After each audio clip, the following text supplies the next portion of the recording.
का आगाज इस कंडीशन पे हो रहा है कि 9 मई की धूल अब बैठ जानी चाहिए। भाई क्यों बैठ जानी चाहिए? 9 मई इस मुल्क के बड़े सानहों में से एक सानहा है।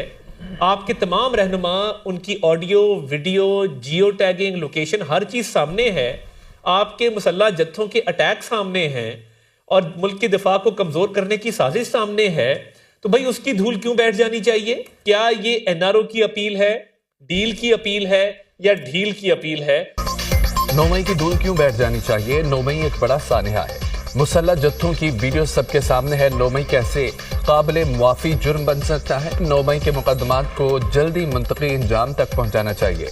मुहज़्ज़ब मुआशरों में मुसल्लह जत्थों को माफी नहीं दी जा सकती। मेरिट पर फैसला किया जाएगा। बानी पीटीआई का ट्रायल कहाँ होगा? बानी पीटीआई का फैज हमीद के साथ गठजोड़ खुलकर सामने आ गया। पीटीआई ने कमेटी तो बना दी, लेकिन उनका मैंडेट सामने नहीं आया। पता चलना चाहिए कि उनके मुज़ाकरात के मकासद क्या है।